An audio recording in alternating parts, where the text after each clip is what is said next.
श्री स्वामी समर्थ. जय जय स्वामी समर्थ. स्वामींचं नाव घेऊन मी आजच्या ह्या नवीन व्हिडिओला सुरुवात करते. कोणत्याही कार्याची सुरुवात प्रथम गणपती स्मरण पूजनेने केली जाते. जे कार्य हाती घेतले आहे ते निर्विघ्नपणे पार पडावे. अडथळे, संकटे, समस्या, अडचणी दूर होऊन कार्यसिद्धी यशस्वी व्हावी यासाठी गणपतीचे आवाहन केले जाते.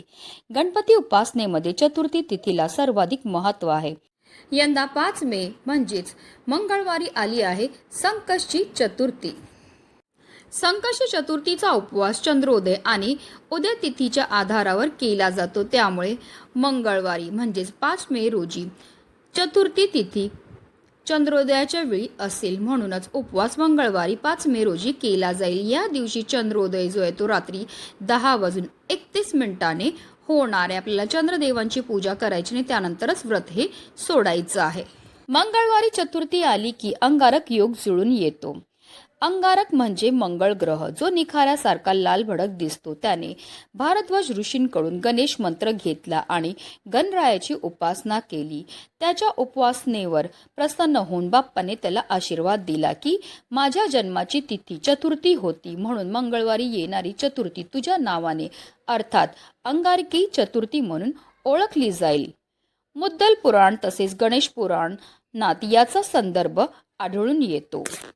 अमंगळ समजल्या जाणाऱ्या मंगळ ग्रहाला ज्या वरद विनायकाने पावन केले, त्या विनायकाने आपलाही उद्धार करावा या हेतूने अंगारकी चतुर्थीचे व्रत हे केले जाते. मंगळ ग्रहाचा संबंध कर्जाशी असतो, त्यामुळे अंगारिकेचे व्रत केल्याने कर्जमुक्ती मिळते. तसेच नावाप्रमाणे ही चतुर्थी सर्व संकटाचे निवारण करणारी आहे. ज्यांच्या कुंडलीत मंगळ दोष आहे त्यांनी या व्रतामुळे शांती मिळते. या दिवशी व्रत करणाऱ्या भक्तांच्या सर्व मनोकामना पूर्ण होतात. या एका चतुर्थीचे व्रत केल्याने 21 संकष्टी चतुर्थीचे पुण्य मिळते. धार्मिक दृष्ट्या हा दिवस अतिशय महत्त्वाचा असल्यामुळे या दिवशी काही प्रभावी उपायाने सेवा देखील केल्या जातात.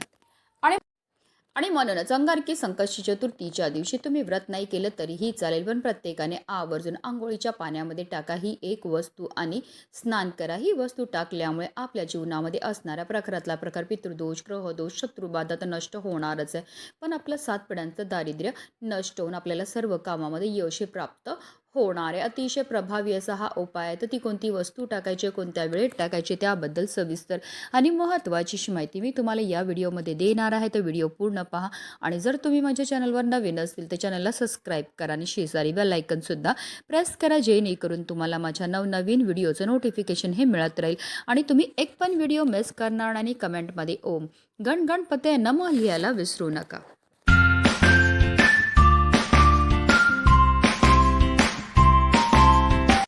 पौष महिना हा सूर्यदेवाला समर्पित आहे. पौष महिन्यामध्ये स्नानाला आणि दानाला विशेष महत्त्व हे दिलं जातं. जर तुम्हाला शक्य असेल तर आवर्जून अंगारकी संकष्टी चतुर्थीच्या दिवशी तीर्थक्षेत्री जाऊन स्नान करा आणि आपल्या यथाशक्तीप्रमाणे दान करा. हे दान केल्यामुळे आपल्याला मोक्षाची प्राप्तीही होत असते. आपल्याकडनं झालेल्या कळत नकळत पापांपासून सुद्धा आपल्याला मुक्तता ही मिळत असते. पण हल्लीच्या धावपळीच्या जीवनामध्ये प्रत्येकालाच तीर्थक्षेत्री जाऊन स्नान करणं शक्य नसतं. म्हणूनच आपल्याला घरच्या घरी आंघोळीच्या पाण्यामध्ये या काही वस्तू टाकायच्या, त्याने आपल्याला स्नान ही करायची. ही स्नान केल्यामुळे आपल्याला तीर्थक्षेत्री स्नान केल्याचं पुण्य तर प्राप्त होणारच, पण आपल्याकडनं झालेल्या कळत नकळत पापांपासून सुद्धा आपल्याला मुक्तताही मिळणार आहे.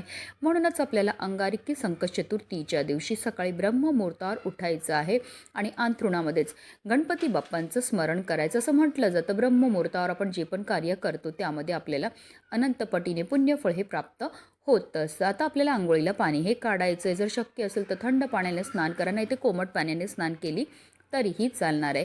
या पाण्यामध्ये आपल्याला जी सगळ्यात अतिशय महत्त्वाची वस्तू टाकायची आहे ते म्हणजे पंचगव्य. आता पंचगव्य म्हणजे काय, तर गाईचं दूध, दही, तूप, गोमूत्र आणि शेण या 5 गोष्टीच्या मिश्रणाला पंचगव्य म्हणतात. गायीशी संबंधित या 5 गोष्टींना हिंदू धर्मात विशेष महत्त्व आहे. हिंदू धर्मात पंचगव्याशिवाय कोणतेही शुभ कार्य पूर्ण होत नाही. खेड्यापासून शहरापर्यंत कोणत्याही धार्मिक सण, शुभ कार्य, पूजा विधी यामध्ये पंचगव्याचा वापर करण्याला प्राधान्य दिलं जातं.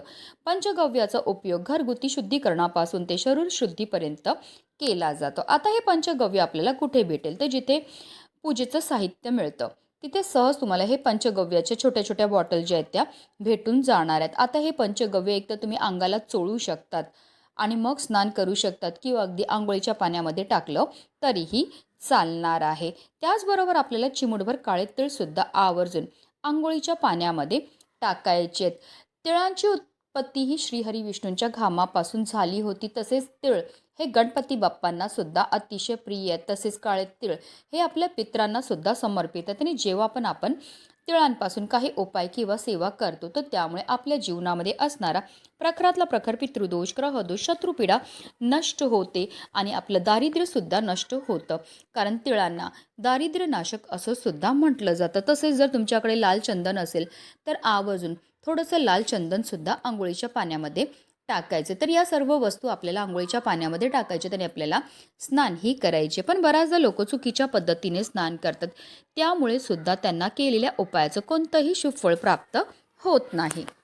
म्हणूनच आपल्याला सर्वप्रथम एक मग पाणी आपल्या उजव्या खांद्यावर टाकायचं, एक मग पाणी आपल्या डाव्या खांद्यावर टाकायचं आणि त्यानंतर आपल्याला संपूर्ण स्नान करायचे. स्नान करताना आपल्याला निरंतर या एका प्रभावी मंत्राचा जप सुद्धा करायचा आहे. गंगेच यमुनेच गोदावरी सरस्वती नर्मदे सिंधू कावेरी जलस्मिन् निधी कुरु. या मंत्राचा अर्थ असा होतो, गंगा, यमुना, गोदावरी, सरस्वती, नर्मदा, सिंधू, कावेरी या सर्व पवित्र नद्यांचं जल या पाण्यामध्ये समाविष्ट झालेल्याने या पवित्र पाण्याने मी स्नानही करत आहे. जेव्हा आपण आंघोळीच्या पाण्यामध्ये या सर्व वस्तू टाकतो त्याचबरोबर मंत्राचा जप करतो त्यामुळे आपल्या तनाबरोबर आपल्या मनाची सुद्धा शुद्धीही होत असते आणि पवित्र तनाने पवित्र मनाने केलेल्या प्रत्येक कार्यामध्ये आपल्याला 100 पटीने पुण्यफळ हे प्राप्त होत असतं. अतिशय प्रभावी असा हा उपाय केल्यामुळे आपल्या जीवनामध्ये असणारा प्रखरातला प्रखर पितृदोष, ग्रहदोष, शत्रुपीडा तर नष्ट होणारच आहे, पण आपलं 7 पिढ्यांचं दारिद्र्य नष्ट होऊन आपल्या संपूर्ण कुटुंबाची भरभरून अशी प्रगती होणार आहे. स्नान केल्यानंतर आपल्याला स्वच्छ वस्त्रे परिधान करायचे. जर शक्य असेल तर लाल किंवा पिवळ्या रंगाचे वस्त्र परिधान करा. त्यानंतर सर्वप्रथम देवघरामध्ये दिवा हा प्रज्वलित करून घ्यायचा आहे. कारण कोणतीही सेवा किंवा कोणताही उपाय जर आपण अग्नीच्या साक्षीने केला तर त्यामध्ये आपल्याला निश्चितच सफलताही प्राप्त होत असते. सूर्यदेवांना आपल्याला आवर्जून जल हे अर्पण करायचं. जल अर्पण करताना ओम सूर्यदेवाय नमः, ओम आदित्याय नमः या मंत्राचा जप करायचे. विधीपूर्वक आपल्याला गणपती बाप्पांची पूजा ही करायची. म्हणूनच व्हिडिओ जास्तीत जास्त लोकांपर्यंत शेअर करायचे जेणेकरून प्रत्येकाच्या आयुष्याचं कल्याण हो हीच मनामध्ये इच्छा. गणपती बाप्पा मोरया.